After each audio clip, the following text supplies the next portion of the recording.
Pentolan lu ya, pentolannya SMA lu ya. Itu di lapisan mata gue yang paling depan nih, udah luka. Kalau silat itu kan kita ada tingkatannya ya. Jadi nggak karena karakter gue pengennya langsung, wah seru nih yang combat nih, yang kontak langsung nih. Kan lu ngajar ya, maksud gua lu ngajar yang di bawah umur gitu. Ada nggak yang orang tuanya protes jadinya? Nah, ini anak gua kok jadi bandel gitu, ngajakin ribut orang.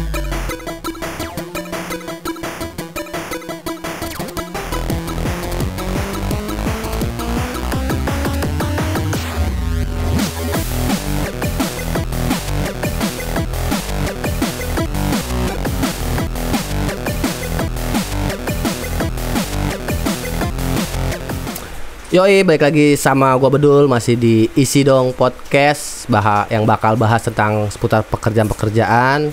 Dan jangan lupa buat follow Instagramnya Isi Dong dan juga Instagramnya Borjuis. Dan buat nonton channelnya di channel YouTube kita di Borjuis ya, bisa subscribe. Ada banyak konten yang lagi vakum sih, lagi vakum. Enggak lagi banyak istirahat talent-talentnya, kacau dah pokoknya. Oke, dan untuk kali ini lumayan panas nih kayak pekerjaannya, anjay, lumayan panas karena dia mainnya bikin keringetan lah apa tuh namanya pekerjaan kali ini. Mungkin boleh kita langsung kenalan langsung sama Bang siapa ini? Halo bro. Nama gue Farhan Okta Dwi Tama, tapi biasa dipanggil Bara. Dari mana tuh Baranya tuh? Farhan Okta Dwi Tama. Nama panggung. Okay. Nanti kita kasih tahu ya. Oke, boleh filosofinya ya. Filosofinya.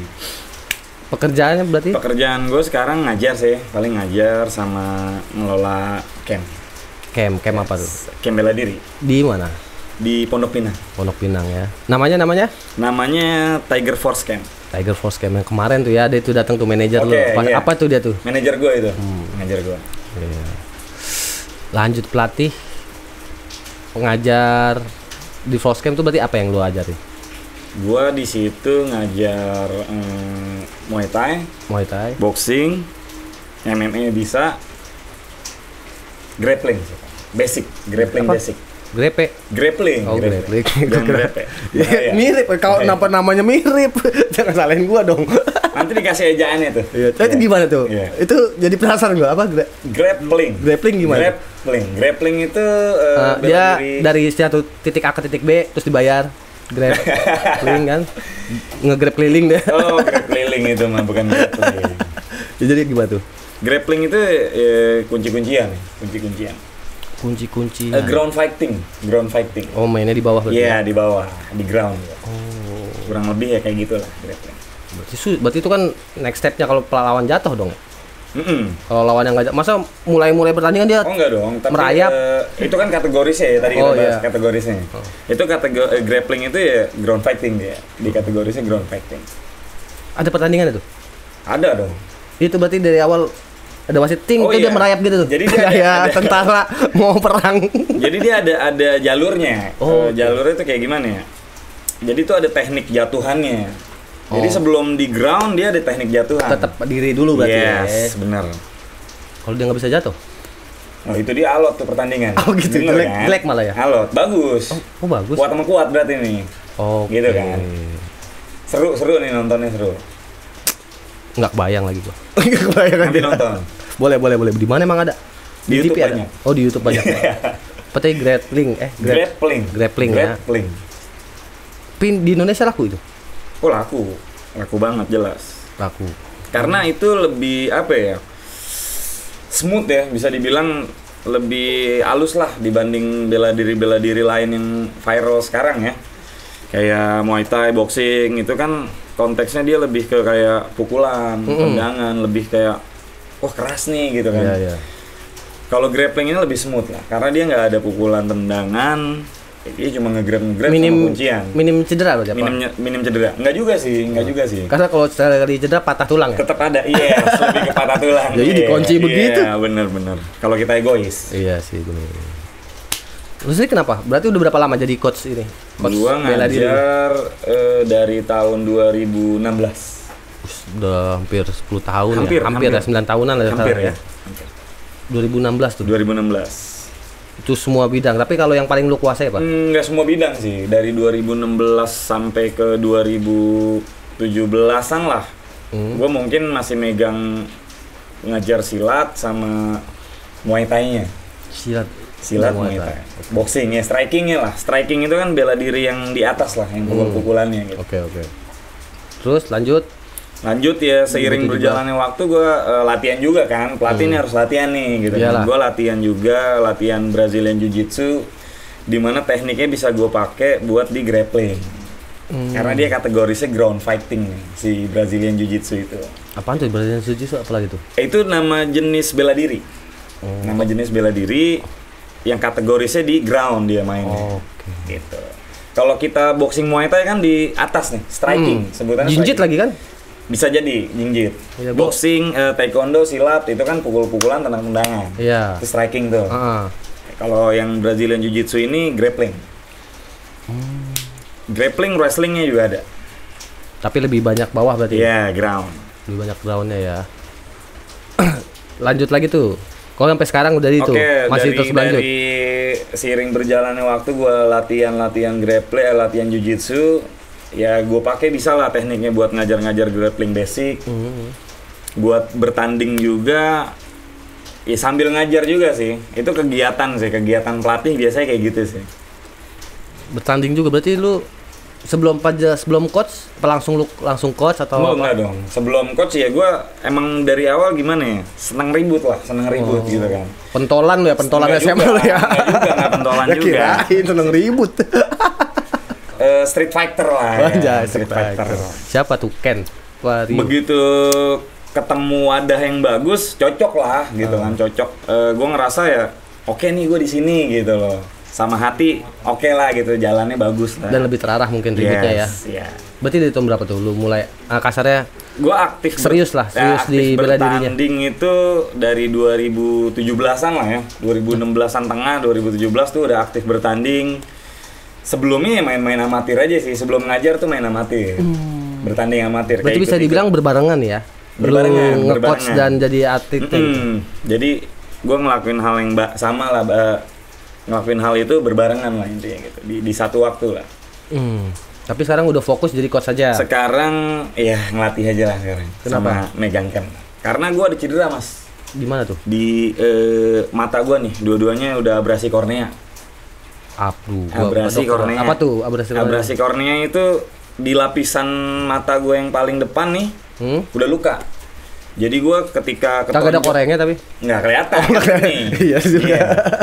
Ketika gue ketonjok sedikit ya lebih sensitif aja sih, gampang kambuh. Kalau kambuhnya dan itu kalau kambuh tuh lu kayak kelilipan gembok tuh gak? Gede amat dong besi ya. Gembok. Batu kecilnya sakit kan? Lah, ya ini berat lah pokoknya. Lu sakit lah intinya. Tapi bisa kambuh nih kapan? Bisa kambuh. Kalau gua kepukul, gua kadang kalau naik motor debunya lagi banyak aja kambuh tuh. Kena gitu kan, kena debu gitu, iritasi lah. Mudah iritasi. Berarti nggak boleh lu ya main sama temen lu keplak-keplakan lu lagi pakai helm dikeplak gitu nggak boleh ya? Bisa. Ya kurang lebih gitu. Udah gitu ya. Bahaya juga. Rawan. Karena terakhir gua kena, Mas, pas sparring itu, gua ke dokter yang sama ya udah dibilangin tuh. Jangan lagi gitu. Jangan lagi dah. Ntar lu buta nanti. Tahun berapa? Serem dong gua. Tahun berapa tuh kena? Itu 2019-an. 2019-an. Tapi masih sampai sekarang gue masih bandel lah sparring karena gue butuh ya. Kasihan member gue nih, gue butuh sparringin mereka lah kalau mereka lagi pengen sparring gitu. Tapi kan konteksnya latihan lah ya. Latihan. Berarti kalau waktu kena itu di event apa tuh? Yang waktu gue pertama kali kena itu pas gue main silat bebas profesional. Oh, silat malah? Silat bebas, tapi dia sebenarnya itu rulesnya MMA sih. Lebih ke mixed martial arts. Oke. Gua pas latihan itu kena, pas latihan kenanya, bukan pas bertandingnya. Kasihan amat lu. Belum tanding udah cedera. Karena latihan lebih berat ya, itu yang harus tahu tuh. Latihan lebih berat. Gimana? Bertandingnya. Bedanya di mana? Bedanya dari jangka waktu udah jelas beda. Kita latihan kalau mau bertanding itu minimal 3 bulan ya. Itu intens ya, maksudnya latihan intensnya minimal 3 bulan. Belum latihan gak intensnya nih, gitu loh. Jadi berarti menurut gue lebih berat lah. pas sparring kenanya ya. Kenanya pas sparring. Nggak mungkin kan cuma lagi jogging gitu, nggak mungkin. Enggak dong, pas latihan. Terus gimana tuh? Berarti kan tuh tim lu lah ya, Tim gua, temen gua. Terus lu salahin nggak? Oh, enggak dong. Kirain. Resiko. Emang resiko atlet ya? Iya, resiko petarung nih. Tapi tetap ya paling ada merasa bersalahnya ya, jadi bikin lu pensiun lah ya. Pasti. Makanya sekarang lebih fokus ke pelatihan aja. Oke. Tapi udah pernah bertanding apa namanya, tingkatan apa gitu lo? Ya paling itu di silat bebas profesional itu gue udah di situ 2 kali ya. Itu ngewakilin pribadi atau ngewakilin apa? Ngewakilin perguruan silat sih lebih tepatnya. Oh, berarti lebih ke silat tuh ya? Perguruan silat sama camp kita. Itu yang bendera yang kita bawa itulah gitu. Kalau yang sekarang di tempat latihan sekarang belum ikut-ikut karena baru kan kemarin tuh gua belum ya.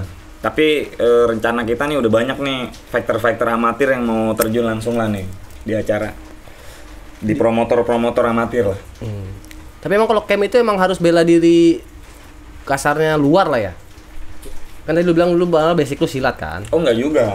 Tergantung balik lagi ya. Tergantung lakunya yang mana itu intinya. Bener sih kalau itu ya, karena bisnis dia ya. Bener. Jual yang mana ya? Bener. Kenapa lu lebih dari silat ke Muay Thai tertariknya? Lebih bagus ya, duitnya karena lebih bagus ya. Oh, duitnya ya, paling penting itu sih, bener ya. Kedua, kalau silat itu kan kita ada tingkatannya ya. Jadi nggak karena karakter gue pengennya langsung, wah seru nih yang combat nih, yang kontak langsung nih. Kita belajar dari awal langsung belajar pukul-pukulan sama tendang-tendangan nih gitu kan. Kalau silat kan memang ada jenjangnya dan dia ada materi, ada tingkatannya kan. Nggak mungkin kita baru masuk sparring, nggak mungkin nih gitu. Seenggaknya itu dulu lah ya, untuk angin ya. Bener, intinya sebenarnya ya gitulah. Gue lebih suka aja. Tapi Muay Thai berarti nggak ada tingkatannya nih? Ada sih, ya, ada kayak itulah kalau dia sebutannya gimana ya? Apa tuh? Beginner, profesional, amatir, profesional sih. Tingkatannya itu sih paling. Amatir, profesional. Pembedanya apa? Lamanya berarti? Lama latih apa? Jam terbangnya. Iya, maksud gua ada nggak penanda khusus gitu? Apakah jangan ikat kepala atau ikat kakinya? Enggak, penanda khusus sih nggak ada. Ya, kelihatan lah kalau bela diri Muay Thai itu kelihatan dari skillnya dia lah gitu. Dan rekor biasanya dia punya rekor. Apa tuh yang rekor bertanding? Iya, rekor bertanding. Rekor bertanding. Dari situ kan kita bisa nilai lah gitu kan. Oh ini bagus nih prestasinya atau gimana gitu. Itu nggak tahu ya. Gue terakhir Muay Thai itu yang memperkenalkan kan film pasti kalau gue taunya ya. Tony Jaa. Pasti dari situ kan. Yang lindungin gajah mulu di mana-mana. Ya berarti emang benar-benar sebebas itu ya. Benar street fighter lah ya benar-benar. Iya, sebebas itu sih bener. Lebih apa ya? Kayak tinju atau boxing kan ada itu lu kena hook poin berapa. Nah, itu penilaiannya gimana kalau untuk Muay Thai? Kalau untuk ya kurang lebih sama sih. Dia yang dinilai biasanya significant strike. Jadi pukulan yang bener-bener masuk gitu loh. Kalau kayak pukulan kita nahan nih ngeblok, dipukul kena tangan kita, walaupun kena pala tuh nggak signifikan berarti. Karena masih ketangkis. Iya, masih ketangkis. Ini bener-bener yang masuk, kita hitung poin baru. Tapi untuk Muay Thai udah pernah lu tanding Muay Thai? Amatir udah pernah? Amatir alhamdulillah menang 3-3-nya sih. Kuda-kudanya jinjit gitu ya? Depannya kayak belalang. Iya, kayak belalang bener. Kenapa harus gitu? Karena itu antisipasi buat tendangan sih. Jadi begitu begitu lawan kita nendang, kita langsung bisa namanya tip ya. Kalau push kick kiri itu namanya tip. TIIP. P. Nah itu, kita pakai itu biasanya. Kenapa jinjit terus? Ya buat ngantisipasi itu. Kalau dia maju, kita langsung bisa dorong gitu. Gitu. Dan ada blok biar cepat juga kicknya. Itu kenapa Muay Thai kayak belalang kan? Memudahkan moving lah ya. Iya, momentum lah, menciptakan momentum lah. Dari situ tuh, dari stance-nya dia tuh, kita bisa nyiptain momentum. Itu emang asal benar dari Thailand ya? Iya, begitu udah bentuknya. Gitu dari Thailand. Dulu namanya Muay Boran. Dia belum pakai kayak sekarang lah, pakai sarung tinju kan. Sekarang tuh udah safety lah. Ya. Kalau dulu tuh cuma pakai tali tambang tuh. Tony Jaa. Perban kali mau tali tambang, lu mau lomba 17-an. Tali tambang. Iya, tali tambang. Iya, tali tambang. Dulu. Tapi diadaptasi lah, udah perkembangan zaman makin bagus, rules juga makin bagus, makin safe juga buat si petarung kan. Jadi ya bagus lah adaptasinya sekarang, udah bagus lah. Peraturannya udah oke lah gitu. Udah aman lah gitu. Udah jelas lah Iya, ya, udah jelas, diregulasi aman. lah ya. Regulasi udah oke. Berarti pertandingan apa aja? Silat udah, Muay Thai pernah, boxing? Boxing belum sih, boxing belum. Tapi BT ya, kayak gitu bisa doang. lah, bisa lah. Gitu. Karena udah kepentok yang nggak boleh bertanding itu gue. Oh, Sebenarnya kalau ditanya sekarang gue masih nafsu nih. Apalagi kita ngelihat promotor sekarang tuh bagus ya. Lu tahu Beyond nggak mas? Iya, tahu tuh buatan si botak itu kan. Udah bagus kan, exposure-nya udah bagus kan dibanding dulu gitu loh. Kita dulu main yang tahu circle kita doang paling. Bener. Ya kan, Di Indosiar aja masih ada nggak sih film tinju di Indosiar? Nah, zaman dulu Indosiar tuh. Iya. Ya sekarang udah bagus lah mas intinya. Makanya Udah naik gua lagi ya? agak bergejolak lagi sebenarnya. Wah, comeback gak nih gitu kan. Keinginan comeback ada, tapi mikir-mikir lagi sih. Kalau gue buta repot juga nih. Iyalah. Siapa yang mau kan? Itu kan hak ketakutan terbesar para atlet lah ya. Yes. Bukan cuma petarung sih. Mimpi buruk. Mimpi kenapa buruk lu- atlet. Iya. Tapi apa yang bikin lu berani? Ya, selain lu bilang lu suka ribut atau apa? Prestasi sih. Nggak mungkin awal prestasi lu. Prestasi mas. Emang apa dari Memang kecil lu dari awal ekskul? tuh kan ketika gue terjun di dunia ini, yang harus gue raih prestasi sih, prestasi sih gitu kan. Gue punya rekor, gue punya ini, nanti ke depannya kan gue enak nih. Kalau gue mau buka kepelatihan atau gue mau ngajarin orang gitu kan, gue udah ada rekor, gue udah ada pengalaman gitu. Tapi emang itu nggak takut ngeganggu? Nih persoalan yang kayak gue tahu ya, karena lu bisa ribut lah kasar, lu bisa bertarung. Bukannya bikin lu panas pengen ribut mulu terus sembarangan. Oh kalau Jadi so jagoan lah kasarnya. Iya, oke. Kalau awal belajar bela diri pasti Stepnya ya pasti ya, ada sesuai step. pepatah lah. Apa? Padi makin berisi makin menunduk kan. Iya. Kalau awal-awal nih, masih gacor-gacornya nih gitu kan. Baru belajar bela diri udah siapa aja ditantangin pasti. Ada momen-momen itu. Pasti ada. Pasti namanya manusia ya. Iya. Oh gue bisa nih. Tapi lama-lama semakin kita tahu semakin dalam lah. Justru berbalik nih. Perasaan itu berbalik. Kita semakin respect lah sama orang. Jadi lebih bisa nahan emosi. Atau itu karena kontrol emosi. berarti bakal bahaya dong ya kalau orang belajar fighting atau sebagai atlet itulah atlet tarung, lu berhenti tengah jalan bahaya dong berarti. Bahayanya? Itu tadi nggak sampai momen dimana lu bisa mengerti merunduk tadi. Oh gitu. iya bener. Bahaya. Malah bahaya di situ. Yes, banyak juga kok. Banyak lah, gue kan punya member banyak nih yang gue latih. Ada lah beberapa yang baru datang, baru 2 bulan 3 bulan latihan, nggak balik lagi, tiba-tiba balik nantangin orang gitu. Ada tuh. Ada aja, itu berhenti di tengah jalan tuh. Oh, oke. Balik lagi ke pribadiannya sih, balik lagi ke situ sih. Kalau kita udah siap dengan apa yang kita dapat dari bela diri nih, kita siap sih nanganinnya gitu. Kita bisa kontrol emosi dari awal, udah pasti aman. Gitu. Tapi kalau emang dasarnya orangnya emosian, susah juga sih. Balik lagi ke sifat dasarnya tuh. Mengaruhi Ya banget. seenggaknya bisa ngebantu ngontrol emosi lah gitu. Ngebantu kontrol emosi. Kalau yang belajarnya benar. Hmm. Kalau yang benar ya, kalau enggak ya itu ya Ya nggak kalau jelas enggak lah ya gitu lah. Tapi pernah nggak ada kayak misalkan kan lu ngajar ya, maksud gua lu ngajar yang di bawah umur gitu, ada nggak yang orang tuanya protes jadinya? "No, ini anak gua kok jadi bandel gitu, ngajakin ribut orang, ada case kayak gitu nggak? Oh ada. Ada? Pernah. Gimana tuh? Jadi- Lu jadi disalah-salahin nggak sih? Jadi anak-anak SD lah lebih tepatnya. Nyokapnya sih deket lah, maksudnya kenal sama gua gitu, latihan. Anaknya dibawa lah latihan, tapi feedbacknya dia cuma, wah anak gua mas nih begini. Di satu sisi khawatir akan begitu lagi, tapi Iya. di satu sisi merasa aman lah ya, oh anak gua bisa nih, maksudnya Jaga diri lah. bisa jaga diri, gitu. Udah pasti apa ya, anti bully lah gitu kan. Malah dia yang ngebully lagi. Poinnya ntar. itu. Malah dia yang ngebully lagi ntar. Jadi ya itu di situ perlu peran orang tua. Oke. Bener kan? Iya, karena nggak mungkin lu yang ngawasin ya. Yoi dong. Iya. Tapi emang pernah ada yang gitu ya. Pernah. Cuman nggak sampai kejadian buruk nggak ada. Nggak Ya? nyampe sih, nggak nyampe. Nggak ada ya. Nggak nyampe.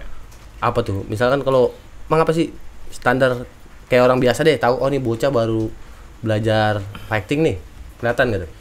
Kita nggak bisa ngelihat sih. Kalau dari luar gitu kita nggak bisa tahu sih. nggak bisa tahu, susah taunya lah gitu. Ya mungkin di jalan sambil kayangan yang sombongnya gitu, busung dada. Nggak bakal tahu ya? Nggak, susah. Kita tahunya kan kalau ngeliat orang, wah tiba-tiba rusuh, tiba-tiba ribut gitu kan, nggak tahu dia siapa kan. Nah, balik lagi nih ke lu melatih. Lu punya teori sendiri kah atau memang semuanya basic sudah ada modulnya? Untuk pelatihan fighter ini gimana tuh? Jadi kalau gue ya bikin program latihan ya, terutama skill udah pasti harus Muay Thai dong. Kalau kita latihan Muay Thai ya, Ya tergantung skill bidangnya Muay Thai lah ya. Yang gue kasih skill Muay Thai. Kedua ya gimana gue ngebawa kelasnya aja sih, biar have fun sih, biar apa yang gue ajarin masuklah ke mereka gitu dan seneng gitu ngelakuinnya, enjoy. Berarti itu kurikulum Program gue aja sih, ya? program gue aja sih. Oh, itu nggak ada basic standar ya, semua pelatih Muay Thai harus ada apa sih namanya? Bukan kata apa sih? Materi. Juknis lah, kayak yang paling pertama sih teknik Muay Thai-nya sih, itu udah harus punya semua sih, maksudnya. Itu udah paten lah ya. Pelatih ya udah paten. Delivery-nya yang beda-beda. Begini, Muay Thai itu mukulnya begini, itu udah paten. Tapi programnya aja nih. Dalam satu kali latihan kan kita nggak cuma teknik Muay Thai nih yang kita latih, nggak. Kita ada ngelatih buat pernafasan, kardionya, stamina. Kita ada ngelatih buat kekuatan ototnya, strength gitu. Jadi rangkaian pelatihan lah itu. Kan lebih baik gitu kan di camp ini ya, pelatih camp. Apakah di camp itu bisa jadi profesional? Oh bisa. Caranya? Bisa. Caranya ya lu datang dulu latihan nih, ini paling pertama. Karena bertanding tuh nggak gampang ya. Kita nggak cukup nih modal mental doang gitu. Kalau kita ngomongin mental, tukang parkir Indomaret kita tanya pasti ada mentalnya gitu kan. Tapi kuat gak fisiknya? Nah itu yang perlu kita bedah. Gitu. Di dalam camp itu yang perlu kita bedah dari fisik, strategi bertanding, ya itulah, banyak lah gitu intinya. Bisa ke profesional bisa. Enggak, karena kan tadi yang lu bilang kan lu gabungin kan dalam satu sesi itu ada Muay Thai-nya, ada boxingnya. Nah terus kan itu dalam satu sesi kelas ya, reguler. Oh reguler. Oh berarti ini ngambil paket khusus gitu kalau mau jadi profesional. Nah biasanya kalau di camp gua, Mas, kalau ada yang mau bertanding itu pasti gua kasih jadwal beda. Misalnya nih ada 3 member gue yang mau bertanding, udah komit, oke. Lu tanya dulu nih, tanding apa, Muay Thai kah? Iya, udah komit nih mereka, gue satuin pasti jadwal mereka. Karena mereka butuh satu sama lain kan, buat sparring kan, gitu. Pasti gue satuin. Nah itu udah nggak gabung sama si reguler. Berarti untuk reguler tuh ya semua basic. Iya, basic lah. Jika campur semua tuh dalam satu sesi pertemuan lah ya. Bener.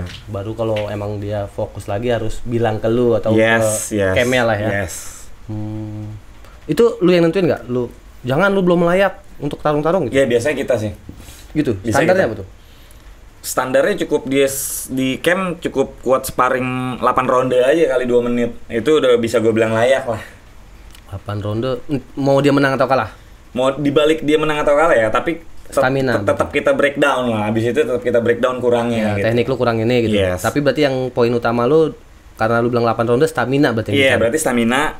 Kedua mentality ya, pasti. Itu mentality, stamina sama skillnya sih. Udah cukup atau belum nih gitu. Di Muay Thai yang paling susah apa? Teknik. Di Muay Thai yang paling susah dipakai itu teknik back elbow. Back elbow tuh berarti muter ke belakang. Ya, boleh nanti tuh dilihat di YouTube tuh ya. Back elbow tuh. Itu susah tuh, muter dia. Diaplikasikannya yang susah ya. Itu tangan apa kaki? Sikut. Oh, sikut belakang nih. Kenapa Muay Thai suka pakai sikut? Kan jangkauannya pendek. Gimana ya? Karena dia memang dari awal gitu ya. Maksudnya lebih bahaya. Lebih keras mungkin atau apa? Karena kan itu olahraga dulu munculnya ketika sejarahnya gimana? Sejarahnya tuh ketika orang-orang sana tertekan lah sama penjajah. Perbudakan. Iya, kurang detailnya kurang paham ya. Intinya penjajah lah. Mereka ngebuat kayak pergerakan perlawanan gitu sebenarnya.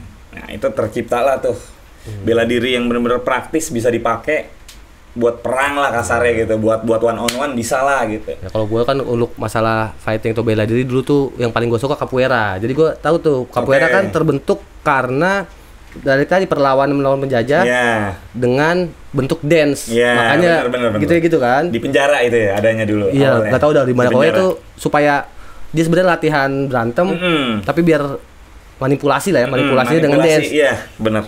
Nah, kalau itu apa? Impersonate belalang mereka. Enggak dong. Karena kuda-kudanya kan gitu kan. Iya, balik lagi kuda-kudanya kan? gitu ya. Kalau dilihat sama orang awam kayak belalang ya, kayak belalang ya. Belalang sembah tuh. Iya. Sebenarnya belalang sembah tuh ya. Cengcorang. Bahasa kita cengcorang. Memang itu buat defense sih oke sih, karena kita ke cover lah ya. Depan muka kita ke cover dari sikut, dari pukulan gitu. Standing untuk defense-nya dapat lah itu. Iya. Berarti emang lu paling suka silat dan Muay Thai itu. Silat udah pasti karena itu bela diri kita lah. Kita harus lestarikan tuh. Iya sih. Iya dong. Ya, tapi di camp lu nggak ada? Ada nggak? Ada. Oh, ada. Ada pasti lah. Kalau ada yang mau. Kalau nggak ada, gua buka jadi ada. Asik. Iya benar. Yoi. Yang penting ada pelatihnya kan? Iya dong. Ada. Kita ada teman gua kebetulan dia anak silat juga kan, khusus udah agak tinggi lah di silat. Dia bisa tag nanti kelas silat. Kalau memang ada yang mau latihan, ya pasti pertama ada nggak yang nanyain gitu ya. Intinya gitu ya kalau bisnis mah ya. Yoi. Lu mah siap-siap aja di Palu Gada. Palu Gada ya. Nah, untuk kunci-kuncian sendiri itu ada. Oke, balik ke grappling berarti ya. Iya, yang gitulah yang ambigu banget itu bahasanya. Itu kenapa tercipta itu? Tahu nggak lu? Kenapa Gua itu kurang ada? paham nih kalau grappling. Kurang paham, kurang mendalami lah gua kalau grappling. Tapi menariknya apa? Menariknya Karena kasarnya balik lagi ya. Kalau yang tadi lo ngapa bayang kalau diri straight siapa ya? striking Kan? Striking. Itu kan enak, ngelak gini. Ya, gini. orang awam pun bisa lihat lah gitu kan. Ini kan kita apaan sih lu cowok dua pelukannya di bawah gitu kan. Nah, itu yang orang awam lihat gitulah kalau nonton UFC gitu kan. Ini ngapain sih peluk-pelukan gitu. Padahal tuh wah itu capek banget Mas, gila. Iya, kata daya tahan. Kalau dibilang interestnya orang ke situ apa sih gitu kan. Jadi kita bisa bela diri tanpa harus kayak ada unsur kekerasan gitu, gimana sih? Sebenarnya Muay Thai boxing juga bukan kekerasan sih. Tapi ini lebih smooth lah, kayak yang tadi gue bilang, lebih smooth. Dan impact cederanya tuh lebih ringan. Kalau kita di beginner ya, makanya cewek-cewek sekarang tuh banyak latihan grappling juga. Oke. Karena itu kita bisa belajar kuncian.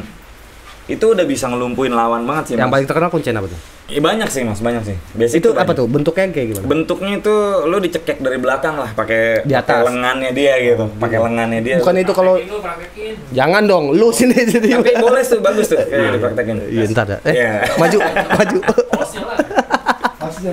Jangan. Nggak kuat, belum saatnya. Anjay, belum saatnya. Nanti ya. Kalau ingat. Apa tadi tuh? Tapi bukan bahaya tuh bisa itu membunuh dia pernafasan. yang tadi gue bilang, kalau kita egois kita bahaya. Karena di dalam latihan bela diri kita harus tahu takaran kita juga. Gitu. Jangan kita baru latihan beberapa bulan kita ngajakin senior sparring yang udah bertahun-tahun latihan, salah nih. Akibat egoisnya dia misalnya gitu kan. Kalau di grappling, ketika kita udah give up ya kita harus step. Itu kode bahwa lawan kita ya harus ngelepas gitu. Jadi kalau kita egois ya pingsan. Bisa meninggal nggak itu kalau? Meninggal. Bukan masalah egois ya. Kalau itu kan udah pasti ya. Kan tuh rules lah ya. Iya, rules. Tapi kan kalau misalkan di kehidupan nyata atau ada di jalanan lah ya. Kita sebutnya di jalanan. Ada orang nyerang kita terus kita pakai teknik itu. Pingsan sih. Kita pingsan. Ya kalau nggak ditanganin dengan bagus ya mati juga bisa sih. Itu bisa bukan korban ya. Maksudnya orang yang dicekek gitu. Iya. Oh, berarti bisa mematikan juga tuh ya? Mematikan. Kalau dibilang mematikan. Mematikan. Kalau nggak ada yang misahin tuh mematikan banget. Karena itu bisa ngeberhenti nafas orang, satu. Kedua bisa mata-matain persendian. Udah pasti pincang gitu. Misalnya kita di leglock di jalan gitu ketemu cewek, kita jahatin gitu misalnya. Dijahatin orang lah kita ngelihat. Tiba-tiba tuh cewek ngelawan, yang dijahatin nggak bisa bangun. Wah itu jago tuh, berarti itu dia tuh. Jago, nggak salah juga ya. Salah, karena diserang ya. Karena diserang ya. Bela diri. Iya, berarti itu grappling tuh Cloud Angel termasuk grappling ya? Cloud Angel Smackdown yang giniin kaki. Tahu. Itu dia wrestler dia kayaknya. Bulat, anak bulat dia tuh. Iya, nggak tapi maksud tekniknya. Itu masuk teknik grappling. Bukan. Kalau itu kan reality show sih itu sih. Iya sih, settingan. Bener sih. Beda. Iya. Iya kan? Parah emang tuh orang. Tapi kalau atlet emang badannya kayak lu semua ya? Enggak juga. Jadi enggak maksudnya kayak lu semua tuh maksud gua kecil gitu, enggak besar kayak Nah, Orang-orang nge-gym. oh beda. Kalau gym itu kan fokusnya memang bodybuilding ya, ngebangun massa otot lah gitu, badan yang bagus. Kalau si petarung ini, dia kan gimana caranya di badan lu ini dapat performa berantem lu yang terbaik, gitu. Jadi biasanya kalau gue dulu bertanding, ini berat normal gue nih mas, 65. Misalnya nih sekarang 65, gue bertanding bisa di 56. Di bawah malah ya. Iya, gue nurunin tuh. Karena gue ngejar jangkauan, satu ngejar speed, sama stamina. Itu yang harus gue dapetin tuh pertama. Bukan badan bagus ya. Iya. Iya, karena gue butuhnya buat berantem nih. Kenapa BB? Kenapa berat badan? Patokannya? Karena ada kategori. Iya. Kenapa itu masuk gue jadi ketentuan gitu? Beda-beda dong. Kalau nggak ada kategori, wah ntar yang gede ribut sama yang kecil. Oh gitu. iya, maksud gue itu. Gimana? Kenapa ditentukannya dari berat badan bukan tinggi badan? Oh karena Atau lebar, bukan lebar. Iya, kayak gitu lah. karena menurut gue ya berat badan tuh udah konkret lah ya. Pukulan lu, misalnya lu 64, gue 64, pukulan lu sama gue pasti sama. Harusnya. Karena beratnya sama. Oh, Gitu kan. Walaupun secara jangkauan misalnya kasar lebih secara tinggi tinggi lu, badan. gitu. Iya. Tapi kan power yang kita terima itu, pukulan yang kita terima powernya berat 64 ya udah segitu. Sama berat kita nih, gitu loh. Basicnya itu ya. Iya, Kenapa intinya makanya jadi sebenarnya gitu. itu yang standar ya, bukan tinggi badan ya. Oh iya, baru tahu tuh gue tuh.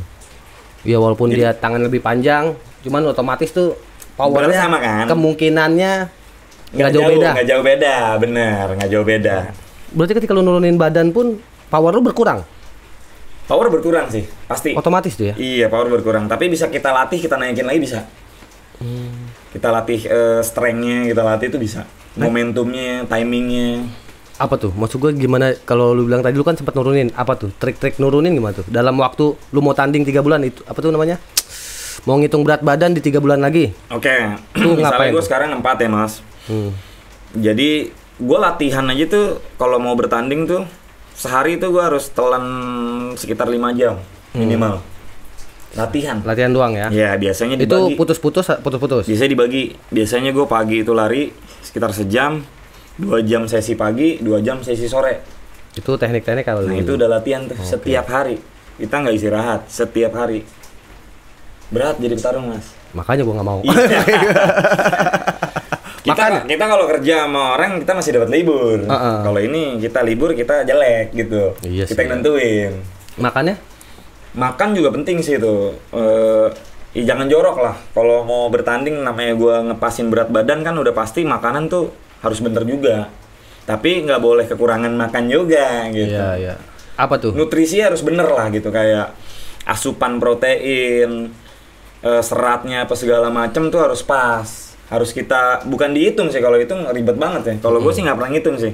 Gue latihan aja makan yang bagus tuh udah dapat lah berat badannya. Kalau lu pola lu sendiri apa tuh makanan lu berarti? Ketika mau Gue biasanya sih kayak nasi gue kurangin. Misalnya gue masih over berat badan, nasi gue kurangin.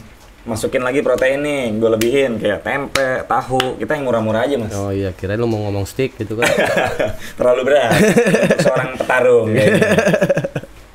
Gitu sih. Proteinnya dari situ ya.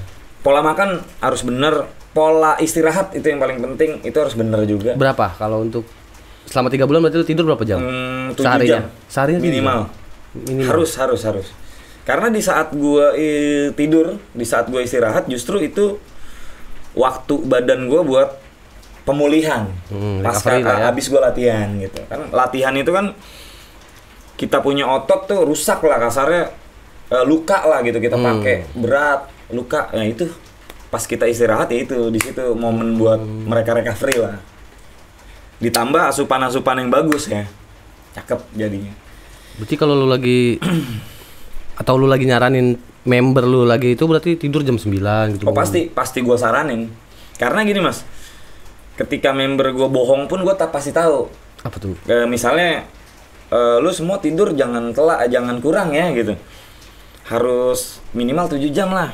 Tiba-tiba ada yang bandel nih satu, besoknya latihan kelihatan performa dia udah hancur-hancuran tuh. Apa? Karena tidurnya kurang gitu, dari napasnya hancur, matanya redup gitu ya. Ya kurang habis lebih party gitu lah. Performanya kelihatan mas. Nggak bisa dibohongin lah ya. Performa dia latihan tuh kelihatan. Kita tahu lah gitu kan, kita kan mantau dia tiap hari nih perkembangannya gimana. Tiba-tiba menurun, ada yang salah nih pasti. Gitu. Apa nih yang salah nih? Dan itu kerjasama ya, bukan tugas gue doang Mas. Jadi si petarungnya sendiri harus bener-bener komit lah intinya. Komit dengan. Kalau memang lu mau menang bagus, gue juga pengennya bawa orang menang gitu, nggak pengen lo menang gitu kan. Kan kasarnya mempertaruhkan nama lu juga kan. Iya bener. Pelatihnya bagus nih gitu kan. Dan gue juga siap support lah gitu sebagai pelatih, gue support 100% pasti gitu. Buat kemenangan kita nih gitu kan. Jadi ya dari pihak si petarungnya juga harus komit, harus respect lah gitu. Berarti lu sendiri untuk jadi pelatih punya lisensi nggak sih? Butuh dong. Kita di mana tuh ngambilnya tuh?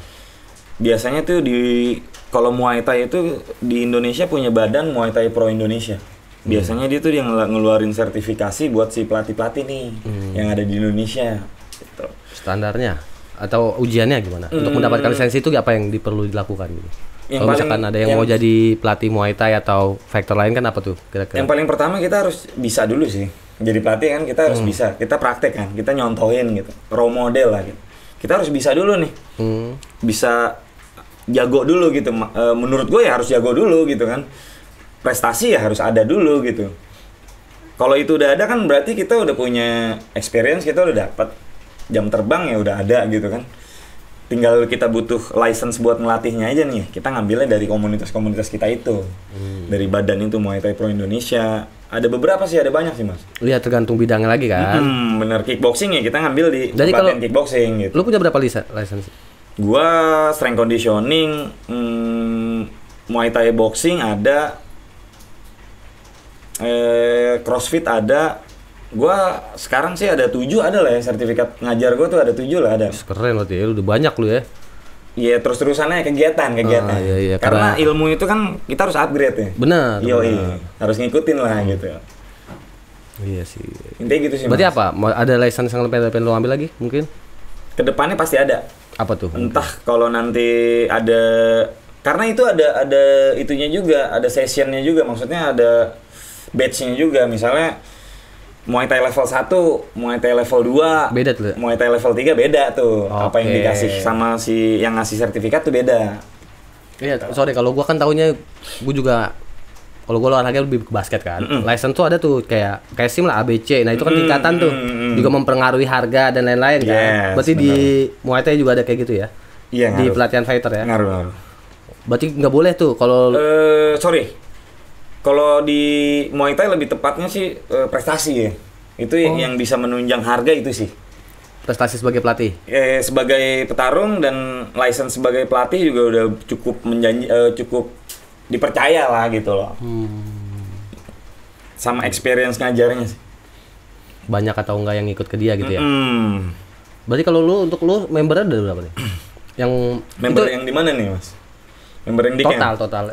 Kalau camp kan tadi lu bilang tuh nggak fokus kan, mereka emang yang lu ajarin cuma basicnya doang, malah campuran, nggak fokus ke Muay Thai, nggak fokus ke boxing kan? Sebenarnya fokus. Maksudnya dalam satu kelas reguler kita bahas kelas reguler. Kita kupas lagi nih. Kelas reguler itu kita gabung tuh pemanasan nih. Oke. Pemanasan bareng nih antara si boxing sama Muay Thai, kita gabung pemanasan.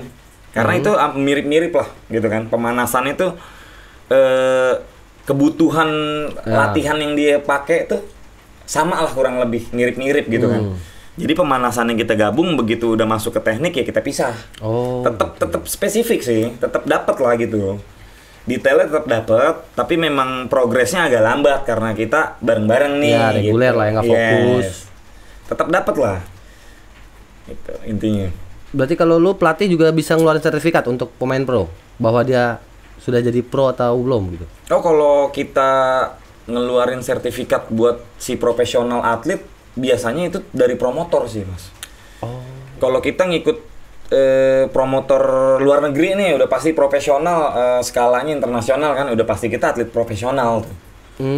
Gitu kan, kita ikut misalnya di event Beyond gitu kan, itu udah nggak pakai pelindung kepala, udah nggak pakai pelindung badan, terus dia ke badan boxingnya juga udah pakai yang resmi gitu kan, udah terdaftar lah rekor kita, itu udah termasuk profesional. Berarti emang nggak ada step, istilahnya bukan ya baik lagi gitu, maksud gue penentuan levelnya bukan kayak karate punya sabuk bukan, gitu ya, iya, ada beda. ujiannya ya. Beda. Oke, berarti bener-bener rekor tuh. Rekor bener, prestasi lah yang kita kejar tuh. Ya nggak tahu kan kalau untuk membuktikan kita ada di level mana ya gitu. Prestasi sih. Iya kan bener nggak sih kalau yang karate lah yang paling familiar kan sabuk putih, sabuk ini. Ya, Nah itu kan karena kayak ujian, silat, ya. karena ujian gitu kan. Kalau ini enggak ya pasti harus Enggak, kalau mau jam terbang ya. lanjut iya jam terbang. Nah kalau si grappling Brazilian Jiu-Jitsu itu pakai. Oh gitu. Iya sama mirip-mirip kayak silat lah, dia ada tingkatan. Oh berarti nggak boleh tuh. Karena dia latihannya itu jurus mas. Jadi misalnya level pertama nih kita dikasihnya jurusnya ini yang kita bisa nangkep lah untuk di tahap awal gitu. Nanti di tahap berikutnya lebih susah nih kita nangkep gak nih gitu kan. Jadi memang ada step by step sih. Gitu. Emang beda loh dia. Nah kalau di Muay Thai boxing nggak ada tingkatan tapi kurang lebih ya sama lah. Tetap step by step. Tetap step by step. Iya pasti jam terbang tetap ya. Yes benar. Lu udah biasa kepukulin berarti harus lebih kuat lu gitu. Ya. Lebih bisa Kasarnya ngindar gitu lah, ya, lebih bisa ngindar bener. juga. Teknik-tekniknya lebih tahu gitu ya wawasannya ya. Oh, berarti bisa lu ya kayak misalkan lu nggak pernah tanding tapi lu latihan misalkan 10 tahun latihan doang, nggak pernah pertandingan resmi, tiba-tiba lu langsung ikut pertandingan pro daftarin diri. Nah, Kemungkinan kalau- masuknya? Kalau pro itu kita harus punya rekor amatir. Oh, tetap harus stepnya, Iya. tetap stepnya itulah ya. Ada stepnya amatir Oke. dulu gitu. Yang pakai pelindung dulu minimal lu udah Yes, ikut berapa bener. kali gitu ya. Kalau event resminya itu kayak misalnya kita main di daerah, naik kabupaten, naik ke provinsi, naik ke nasional gitu kan, step by step kan. Nggak Ya. mungkin kita langsung ke nasional gitu kan, nggak mungkin. Ya. Skalanya berkala lah gitu Berarti kan. tetap ya nggak bisa sembarangan lah Nggak ya bisa lu sembarangan, daftar nggak bisa event itu. sembarangan. Walaupun udah experience 10 tahun. Gitu lah Gokil, kurang lebih. gokil. Berarti ini apa nih? Keunggulan lu dalam mengajar apa? Keunggulan gue dalam mengajar senang pasti member gue sama gue. Ya kenapa ya? Itu kan output. Itu dulu program gue ini kepedean gak nih gue? Enggak ya? Ya nggak apa-apa lah, bukan promosi kan Iya, program gue lebih menyenangkan sih. Kalau menurut gue yang gue buat menyenangkan tapi tetap efektif. Tekniknya dapet, pelatihan strength-nya dapet, tekniknya dapet. Itu sih yang gue kasih ke member-member gue itu sih. Sama gue ngebawanya ya harus have fun gitu. Contohnya. Dan contohnya apa nggak merasa tertindas lah member gitu. Kayak yang lu nggak bener nih caranya kayak gini. Gue penyampaian gue lebih halus lah gitu, lebih tertata, lebih enak didengar lah intinya. bahasanya lebih mengayomi lah ya. Yes. Iya. Gitu sih. Gue selama ini gitu sih. Emang ada tuh yang belum berpelatih keras atau kejam gitu?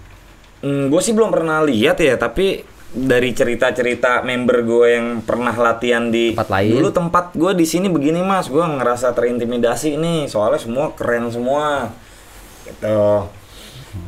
Atau gue ngerasa cupu banget di sini nih, level gue bukan di sini nih, gitu. Nah kalau gue sebisa mungkin ya nggak gue beda-bedain, lu nggak jago ya tetap temen gue, tetap murid gue gitu. Lu jago ya tetap murid gue, tetap sama murid sama murid gitu. Bedanya lu jago sama nggak jago doang nih. Tapi nggak lu Nggak banding-bandingin gue lah. banding-bandingin gitu. Ya, supaya dia nggak insecure ya. Yes, bener-bener. Berarti lu ada murid paling muda berapa? Umurnya? Punya murid paling muda nggak? Paling muda, ini yang intens apa yang nggak intens nih kita bicara ini. Yang intens Yang deh. intens tuh gue megang kebetulan saudara gue sendiri nih. Itu mau lu paksa. Ponakan Itu mau lu gua. paksa berarti. Enggak. Dia emang kepengen. Oh, emang lah. pengen. Om, gue mau jadi petarung nih katanya. Ya udah lu datang lah latihan. Gitu. Dia tuh masih sekolah kelas 2 lah, SMA. Berapa tuh umur kira-kira? Oh, 16 ya? 16 15 ya. 16 17 lah ya. 17. 16 17. Menurut lu untuk jadi petarung efektifnya dimulai dari umur berapa? Dari umur SMP tuh oke lah. Secara mental harusnya udah bisa dapet, penangkapan materi yang kita ajarin udah bisa, sama kekuatan tubuhnya udah lumayan kuat lah. Tapi itu masih main di skala amatir ya pasti ya. Pasti, kalau itu. Pasti karena kan Hmm. porsi tulangnya mereka belum terlalu Ya, belum kuat gitu loh, Belum terlalu mateng kuat. lah, belum mateng. Masih iya belum mateng gitu, masih rawan benturan lah sebenarnya kan. Nah, itu menghambat itu nggak sih kalau jadi fighter? Misalkan dia dari kecil masih Nggak masa juga. pertumbuhan, Karena kan dia masih main di amatir. Kita masih semua masih pakai Oke. pelindung, peredam. porsinya juga nggak mungkin Porsinya nggak mungkin kayak si profesional gitu. aman berarti ya. Aman banget, aman banget. Takutnya jadi mungkin misalkan kalau latihan Muay Thai nendang-nendang takutnya ntar pas pertumbuhan akhirnya bengkok tulang kakinya gitu nggak bakal kejadian berarti ya. Oh, sebisa mungkin gue hindarin tuh kejadian kayak gitu. Kalau di camp gue ya, kalau gue yang ngajar ya. Tapi tetap ada kemungkinan resiko. Kalau itu. kita lagi hard sparring sih ada. Kalau sparring ya, bukan latihan ya ketemu. Bukan latihan. Kalau latihan udah pasti nggak ada ya. Kalau latihan gue pastiin nggak ada. Aman lah. Berarti kalau pengen dilatih sama lu kemana nih caranya nih? Datang aja ke camp gue, Tiger Force Camp di Pondok Pinang, itu datang aja. Ada admin dan ntar ya. Sama berarti sama kemarin ya. Nah, kemarin ngundang orang gue ya kan. Iya, manajer lu ya. Yang bayar lu ya. Dia tuh, ntar ketemu dia tuh. Tapi ngomong berapa bayaran jadi coach? Gua jadi coach di situ. Waduh, gimana ya, rahasia Mas? Kenapa sih takut banget? Nggak, oke, lebih ke per jam kah atau per kelas atau apa? Untuk sistem nggak usah nominal deh. Kalau untuk di camp karena gua ngebuat bareng-bareng juga ya, jadi gua buat sistem gaji lah di situ. Kita in charge di situ beberapa kali ngajar, tetap sistem gaji. Tapi tetap kalau private itu per jam. Income kita dari per jam. Beda-beda sih soalnya ya. Beda-beda, tergantung yang tadi kita bahas tuh levelnya. Mungkin lu mau promoin kalau di lu berapa per jamnya? Boleh, untuk yang mau latihan private sama gua biasanya 350 per sesi. Sejam. Murah ya? Murah sih. Oh gitu. Enak kan? Itu udah dapat semuanya lah. Apaan aja tuh? Itu untuk ruang tempat gimana? Gini, kalau private itu sebenarnya tujuannya biar member lebih gampang lah latihan dan lebih fokus gitu kan. Entah dari segi waktu sama tempat gitu. Jadi tempat bebas di mana aja, alat gue bawain. Oh, alat yang pukul-pukul itu alat ya? Gue bawain, memang nggak selengkap di camp ya gitu, samsaknya apanya nggak ada kan gitu. Tapi gue bawain yang bisa menunjang buat latihan kita gitu. Dan biasanya kalau private itu, Mas, dia punya goals yang bener-bener pengen tercapai lah gitu. Nah, gue bisa bantu di situ. Oh, sekalian konsultan lah ya. Yes, misalnya, Mas, gue mau nurunin berat badan nih. Nyarinya gue nih pelatih Muay Thai, pas karena gue punya kardio, latihan kardio. Gue di Muay Thai itu ngebakar kalori juga banyak banget gitu kan. Cocok gue bantu susunin lah. Kebetulan gue juga ada ngambil sertifikat personal trainer juga gitu kan. Strength conditioning, jadi gue bisa rangkum lah program buat si member-member itu kalau mau latihan private sama gue. Aman ya berarti kalau misalkan ada yang mau lu private atau ke camp lu nanyain mana, coba lihat sertifikat pelatihnya ada apa enggak? Oh, aman ada lah ya. Ada. Gue tunjukin nanti. Aman ya. Boleh mungkin minta PDF ke gue, ntar gue ganti boleh, namanya. Boleh. Gue ganti namanya. Jangan ganti namanya. Iya. Berarti kalau untuk ke camp ya, tinggal datang aja atau? Datang aja. Mesti langsung bikin appointment dulu ke admin atau gimana? Kalau memang mau lewat sosmed bisa ke Instagram aja, Tiger Force Camp. Itu add aja tuh di Instagram situ, bisa janjian lewat situ bisa, atau mau langsung datang. Cari aja di Google Maps Tiger Force Camp. Datang aja langsung. Itu ada gue tuh pasti. Tiap hari lu di situ? Minggu doang enggak? Hari Minggu doang libur. Kadang di situ sih, kadang. Tapi emang tetap tuh yang jam 8 sampai jam 8 lagi, jam 7 sorry. Tetap. Weekday gua ada di situ, Sabtu ada di situ. Walaupun nggak ngajar. Ngajar. Dari Senin sampai Sabtu gua ngajar. Masih ada ngajar lah gua. 1-2 kelas masih gua pegang lah di situ. Minggu gua off di rumah. Oke. Mungkin terakhir ada nggak pesan-pesan buat tuh untuk para fighter? Oke, untuk fighter nih kan sekarang banyak banget nih. Sorry gue potong karena dengan lu tahu sendiri lu diberhentikan oleh cedera. Oke, gimana? Untuk fighter yang pasti jangan cuma berharap sama mental ya kan, karena mental nggak ngebantu kita di fight. Bantu sih, ngebantu, tapi tetap fisik harus oke juga. Terus konsisten, respect, sama dengerin pelatih, udah itu aja sih. Kuncinya itu aja sih sebenarnya. Oke nih, sebelum benar-benar penutup, coba ada nggak kira-kira buat yang mau jadi murid lo? Buat ajakannya gimana? Gue gampang banget, tinggal datang aja ke Tiger Force Camp. Itu udah beli paket, harus beli paket. Ada paket biar apa bisa aja? Paket latihan dong. Biar bisa kita rancang programnya gitu. Datang aja buat yang baru mau mulai pun ngerasa gue takut nih, nggak usah takut, kita nggak galak kok. Pas berantem doang galak nih. Pas biasa ya aman-aman aja. Datang kita latihan bareng. Lu punya goal apa nanti gue bantu. Ya semoga tercapai gitu. Pasti gue bantu sampai tercapai sih kalau kalian juga komit. Gitu. Pokoknya intinya kalau lu Mau latihan? mau latihan dan nyoba datang aja ke Datang Force aja Camp ya. langsung. Datang langsung ke Tiger Force Camp. Oke.